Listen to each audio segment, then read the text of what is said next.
Legend of Total War here, and today we've got a rating your Doomstack video playing as the Man-Eaters, where we have got a Thundertusk Doomstack with 18 Thundertusks. We've got a Hunter in here, which is able to provide massive boosts to the Thundertusks, and also a Paymaster Lord that provides some boosts to them, nothing too spectacular. As for the Thundertusk boost from the Hunter, they get Frenzy, Vanguard Deploy, and Stalk. They get 5 extra leadership, 10% extra speed, and 10% extra weapon strength. Now, Creative Assembly put out a blog post saying that the Stalk will no longer be applied when the next patch comes out in terms of the Hunter. So they're going to lose this late January. So make use of it while we can. Going up against the Overlords of Zardoz. So this is the Chaos Dwarf and Endgame Crisis. They are bringing almost 4 full stacks against us. We do have a few banners here. What I'm going to do here to handicap myself a little bit is actually put the banner of Eternal Flame on, which is actually detrimental when going up against these guys here, because most of them have flame resistance. You really don't want to put that on. But I'm going to do it just to make it a bit harder for myself. I'm not going to put the other ones on. I'll also check the difficulty. Everything's maxed out. We don't need battle realism. Doesn't make any difference. Let's jump in here and see how the Thundertusks actually perform. Now, with the Thundertusks, these are a multi-purpose unit. They've got lots of specialities, and they're not average at everything that they do. They're like fantastic at everything they do. They've got really good speed. They've got a really good sort of like a ballista attack, but it's actually a javelin. Kind of reminds me a little bit of the Stegodons that the Lizardmen get, in that it's, you know, single shot like a ballista, but you know, it's a javelin. Decent range, probably about 200. It's their secondary shot, so it's not actually countered by this ammunition here. Their primary ammunition is kind of like a catapult, which is again really good against infantry, but the javelin's where it's actually at. So what I'm going to do with these two here, since they're not part of the test, I'm actually going to withdraw them from the battlefield, so they just don't get in my way. Then I'm going to let them, just going to wait and let them get their reinforcements together before we do anything about it. So we're stalking, they can't see us. If we fire at will... Okay, so that's another thing. If we stand still and shoot, we'll come out of stalk. But if we keep moving and shoot, they actually get snipe. Again, this is only going to matter if you play this Doomstack before late January. So you've got about a month. Now, I said I would wait for their reinforcements to come in. So Bounce of Power slipping away from us a little bit. Lord fled recently, will disappear entirely soon.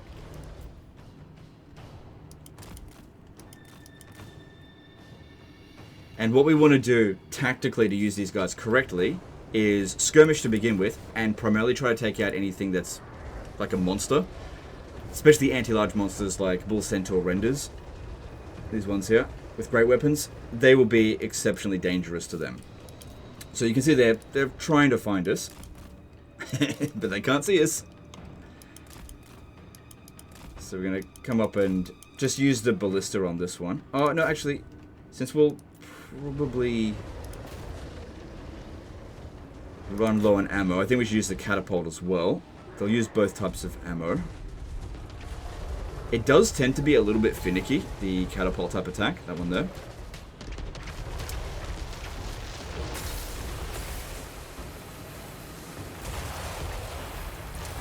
Okay, what we want to do as well, we can do, by charging in, we can charge our charge here. This will give us regen. That way we don't need to have an actual spellcaster in the army for healing. Since that unit was isolated, I didn't see any problems with doing that.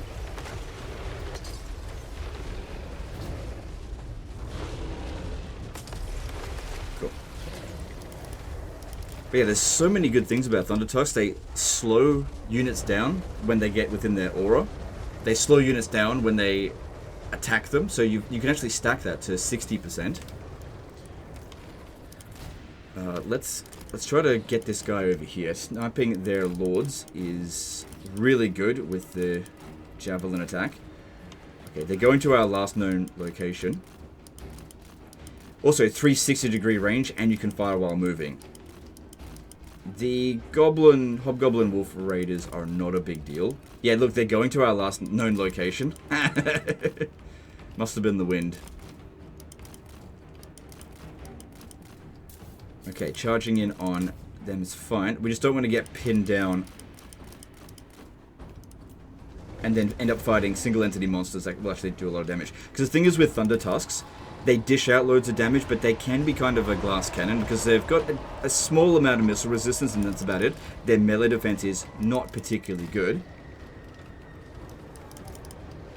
So you could easily get them killed if they get isolated by anti-large units. So you just gotta be careful about that. This is why you want to take out all the most dangerous anti-large units at the very beginning with your javelin attack. So even with 86 speed, this 43 speed one is kind of catching. It's just because the charge speed boost that they get is particularly large. But looks like we're fine. I think these guys here, that one might come into melee, but this one here won't. There's also a terrible map for us here because it's just so small. Most of the maps in the Darklands, the Cursed Dwarf maps, are fucking horrible. They're just really small maps.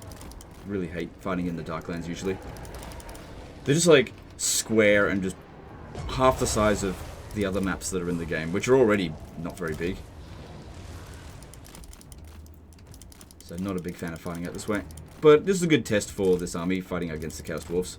If anyone's going to take out these guys, it would be them.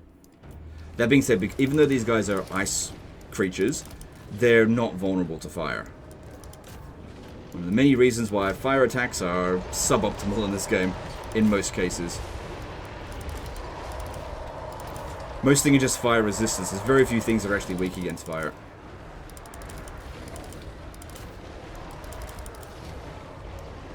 So, charging up this so that we can get a heal in if we need to. Cool, it's ready to go. You can overcharge it by just getting more of it going in. So it's not like we have to spend this now or else we waste it. Not the case at all. Okay, so this one, come on, move. Yep, we're fine. Got high enough mass that we can get out of most fights, although monsters definitely can pin us down. Taking out their flying units and their monsters is exactly what we want to do to begin with here. We don't want to be using our ballista. I keep on the ballista, which is a javelin shot. We don't want to be using that against their infantry because we just want to charge in there. So this isolated unit over here. We want to be charging into it. Just, again, just to get more of this. Not necessarily because I need to kill it. Although I do. Demolish that unit like it's nothing. So they got their own stalking units, but they're not going to do much with it. That's it. Keep on running. Keep taking them out. Doesn't do a ton of damage, but if they can't get you, then what are they going to do about it? So yeah, I can use this now to heal this one, but I would overheal it. So hang on. Swing. That's not what I want to be doing. So it does have a pretty long cooldown, although now's probably not that big of an issue because we're really not taking any serious damage.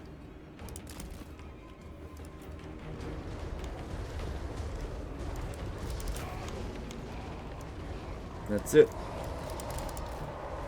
Now, in the vast majority of the fights that you go up against, you probably won't need to do what I'm doing here and run around.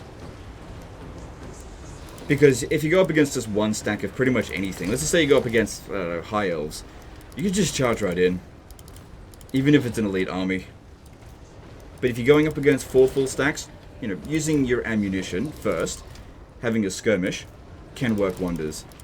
In terms of making your army actually be in pretty good shape at the end of it. I'm not going to do this forever, but there's a few units I wanted to take out. And just show how good they are at evading capture. Again, I don't think we... Ooh, hang on. All good. Is this one doing much damage to us? It actually has done a fair bit of damage. It just doesn't look like it. I guess it's spread out across a bunch of units. Anti-infantry ones aren't that big of a concern.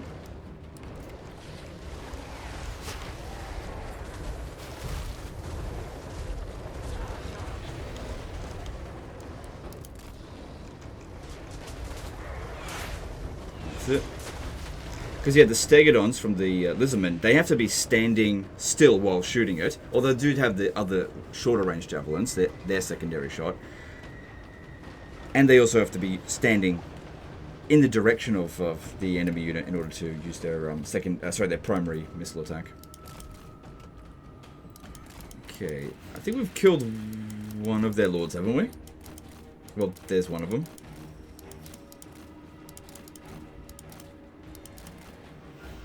And there's another one, and the third one. Just charging through this. Infantry is no problem for them. Because they don't have any chance of holding them back. We can just punch right through them. What's our mass on one of these units? 1,125.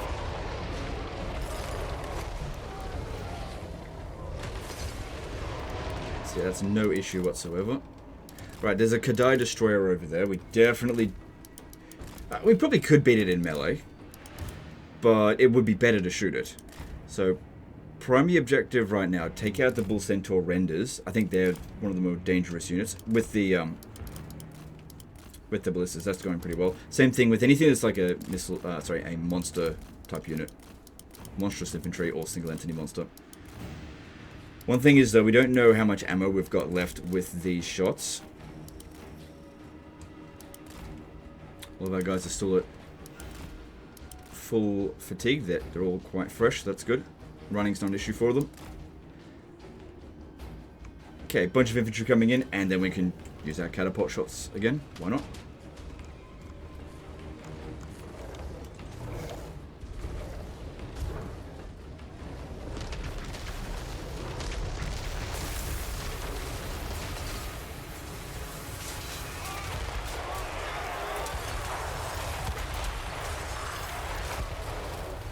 The true song of fire and ice, I guess.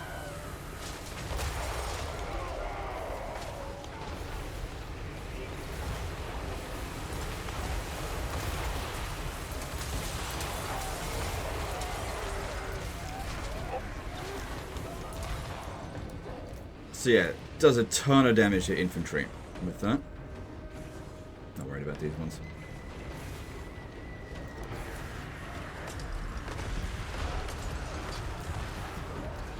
So I know they've got some... Yeah, they've got some Infernal Fireglaives, so you gotta be careful about them.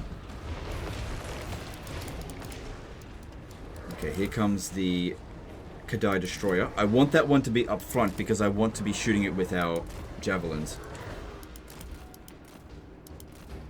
I don't want to be shooting these ones. It's a waste of ammo. But it seems determined to have some units in front of it so that we don't target it. Because yeah, it's difficult to use the targeting with the secondary shot on specific units. A big detriment in putting on the flame banner. But like I said, I wanted to debuff myself just a little bit. Guy gave this army to me with the flame banner on, so I'll use it.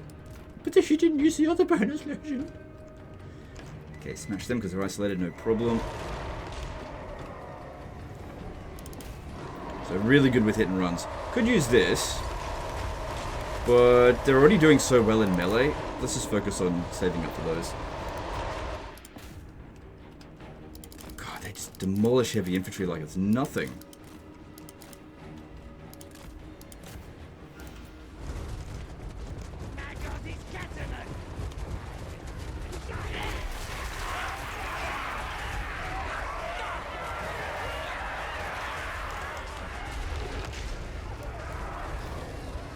Good stuff.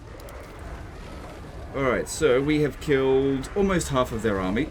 This one... Oh, there's still a fair few units to come into the battle. Right, one of their lords hasn't actually shown up yet.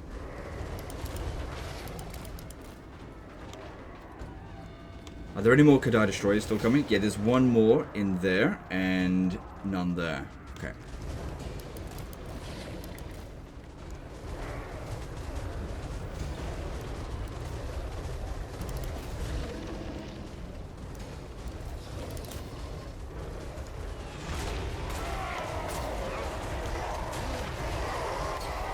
Guys are still fresh. They don't have perfect vigor. Or maybe the Lord is providing some sort of fatigue resistance. I'm not actually sure. Let's have a look. Yeah, they're just not taking damage. That one got a hit on us. Yeah. It's a lot of damage.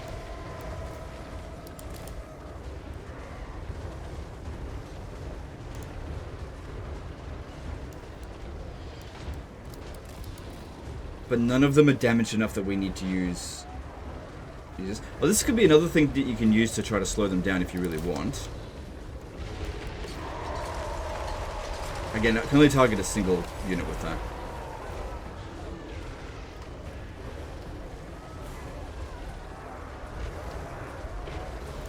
This isn't a disaster battle, so I don't really need to be camping their reinforcement spot. It's just there, and I'm only just trying to charge this up. Alright, still really want to kill that Kadai Destroyer. Once I take out the monsters, I can just go straight into melee, no problem. Otherwise, we're going to take a lot of damage really quickly. Because, like I said, these are kind of glass cannons. They do loads of damage. They're good at skirmishing. You kind of use them as horse archers in many ways. But if we just throw them into melee when they've got really high damage units, we will take severe damage. And it will make the Doomstack not look as good. But I also understand that a lot of people just like to click and forget about their Doomstack and just have them win. You can definitely do this if you're going up against one army. Just not in this situation here, because we are up against a fair bit. Fair bit of stuff that can dish out a lot of damage to us. I don't want to be shooting them with that. Could turn them off fire at will. But this one here is about to be within range. Yep. Alright, let's see about targeting the Kadai Destroyer. Yeah, see, this is the problem when you... They've just got really bad line of sight with that particular attack. And it doesn't even look like it does much damage when it hits them. Yeah, because the missile strength of it is not that high. Yeah, much better to use the javelin.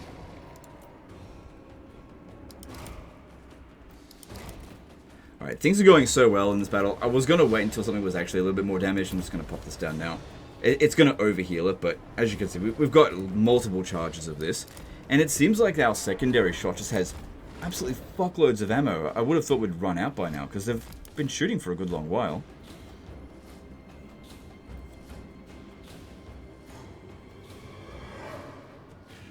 Just trying to think about which faction might actually give the Thundertusks the most challenge, and I'm just thinking maybe Britonia, just because of their anti-large fast cavalry, could cause them some problems, but if they get close, they just get the chilling aura on them, and you'll ballista most of them to death before they get close. Maybe if they sent a paladin spam at you. Okay, that's it, we want that Kadai Destroyer. That's it, come at me, bro. Oh my god, Legend is such an idiot using the banner of Eternal Flame. Yeah, I know. I know. There we go. Just about got you. And that way, this unit here only did 776 damage, which was one hit. We blocked some of its non-armor piercing damage with our armor, but our resistances, we got none. Okay, so they're starting to bring in units from this other army now. Another heal ready. Yep, I've charged up loads of those, so no problem whatsoever.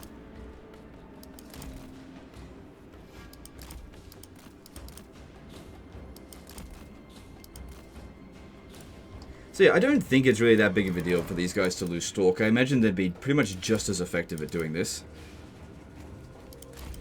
Definitely like a little bit of a nerf. Yeah, there's the units we really worry about. Infernal Fireglaive, because if you go into melee with them, they're anti-large in melee.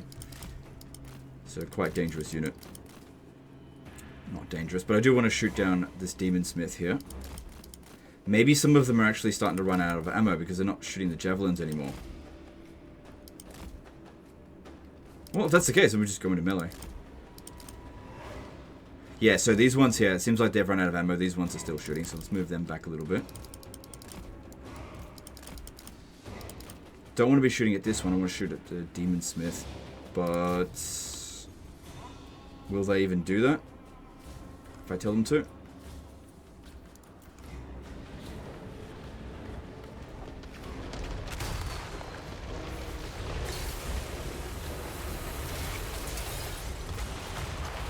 Yeah, not great against single entities, that one, just not accurate. Alright, well, since we're pretty much low on ammo, melee time. Let's go.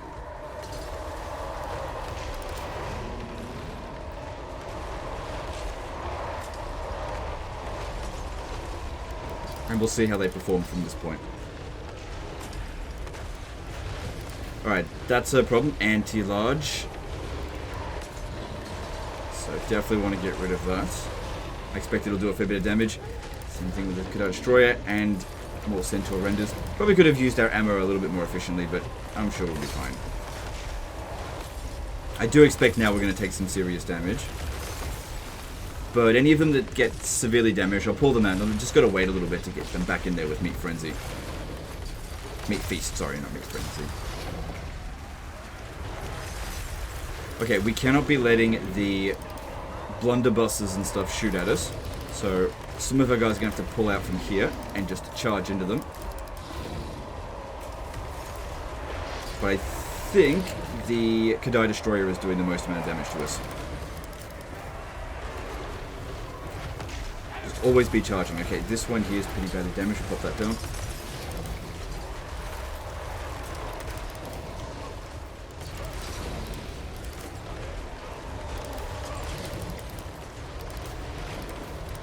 Nothing as well is that using the heal ability while we're on fire makes it half as effective. Not that big of a deal since we're not really under that much pressure, but thing to note. Usually pull them out first. Against the Chaos Dwarfs, pull them out first and then heal them. Just don't think we needed to, that's all. Okay, the Kadai Destroyer, it's definitely going down. And let's see how much damage it did to us. A fair bit. Now, one of these guys has 10,000 health, so they've just about taken out a full Thundertusk, sorry.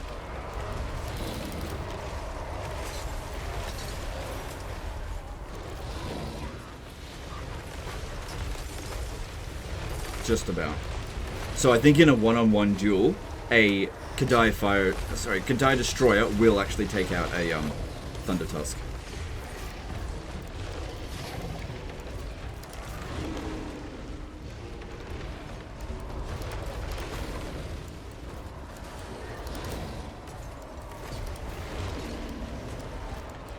Always be charging. And there's the army losses. Cool.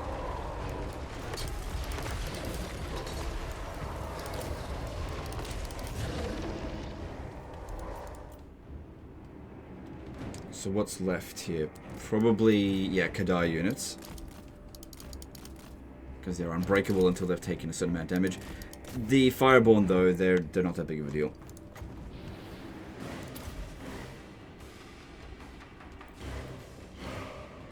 And if I needed to send a save file back, I would just run around now, before wiping these out, and just continue to use Meat Feast on them until we're fully healed. But I don't need to send a save file back. But yeah, this is really strong. Nothing complicated about it. It's just that it does require a high level camp and a fair bit of income in order to sustain this. That being said, the ogres do rely very heavily on loot to pay for their units. So as long as you're constantly fighting, and this is the sort of army that doesn't really ever need to rest, so you just move from fight to fight, constantly getting loot money, and it just pays for itself. So 26,000 it got from that. And a bit more of that. If you want to get the meat, you can get that. Which is unusual. Because yeah, with a lot of Doomstacks, to make them really good, you get all these different things. But with this, it's just get a Paymaster. Don't need any legendary hero. Just get a Hunter. And they cost 506 each. But that's with 7 supply lines. Okay, so if we have a look at what the Paymaster is providing, there's a fair decent bonuses through here. So this one here, it doesn't matter what unit it is, just provides melee attack, melee defense, and weapon strength. So the melee defense will be particularly useful, but at the same time, we can only put one Ogre Paymaster into the army there. Nothing else in here. Oh, yeah, reduced upkeep cost by 10%, but I don't think anything else is providing anything. If we have a look here, Beasts of the Mountains providing armor and charge bonus. That's actually pretty shit. I don't think this one... Yeah, that doesn't provide any boost for it. Then if we go to Trained Beasts over here, melee attack, extra speed, and leadership for them. For the Thundertusks. So the overall boosts in here aren't actually all that interesting. It really comes down to the Hunter. So you got running with the pack. So that provides leadership. I don't think they're going to nerf that. Same thing with the Vanguard deployment. So you can just like be right up in their face straight away. So this one here, the stalk is apparently not going to apply to them anymore. I'm not sure about what the speed. Well, that does come late January. Then we've got reduced upkeep cost. So if you want to get the cost down, put some more of these in. That's a fair amount. Each hunter that you've got in will reduce the... well, basically get rid of a supply line if you're playing on very hard or legendary difficulty. So you got Frenzy with that and extra weapon strength plus 10%. So the extra weapon strength probably isn't really needed when you're going up against a lot of infantry-based stuff because you're mostly just overkilling them anyway. But if you're fighting a bunch of single entities, then that's probably where that extra weapon strength is really going to come in handy. So having a couple extra would definitely be handy. And, you know, these guys do have the ability to summon some saber tusks as well. Plus they've got a stone horn, which they're not quite as strong. Also, a decent amount of health, more health than the Thundertusk actually. But that's because it's a hero, I think. Cool, so in terms of rating this, I'd pretty much give this a 10 out of 10. I think it'd be hard-pressed to find an army that the AI is going to bring that you would struggle with this. This is pretty much on par with hero Doomstacks, which are usually almost always 10 out of 10 hero spam Doomstacks. But I think people prefer seeing actual units and minimal amounts of heroes. The fact that we just need one... In fact, you probably don't even need the hero. You could use 19 of them, and it would probably be just fine. But having the hunter does provide extra campaign movement range. They didn't put extra points into that one. Whatever. Extra campaign movement range. And that basically saves you money because you can get more stuff done. It takes fewer turns to get things going. Because if you're going to build this army here, it's going to be fairly expensive. Doesn't seem to be an issue for him in this campaign at all. Anyway, that's the end of this one here, guys. Really appreciate the guys sending this save file in so that I could test out this Thundertusk Doomstack. Let me know in the comments below whether you agree with the 10 out of 10 rating. It's pretty easy to use. You don't have to do the skirmish stuff. You can just throw them into battle. It largely depends on how big the enemy is going up against. It seems to be pretty good in auto resolve, and of course the ogres have the natural healing with meat feast. So just remember your ABCs. Always be charging. Charge into an infantry unit, and then charge into the infantry unit behind them, and just keep on charging and boost that up a bit. If anything gets too badly damaged, they'll either rout or pull them out of combat, heal them, get them back in, because you get a fair bit of healing with this. Anyway, that's the end of this one. Appreciate you guys, and we'll see you next time. Later, guys.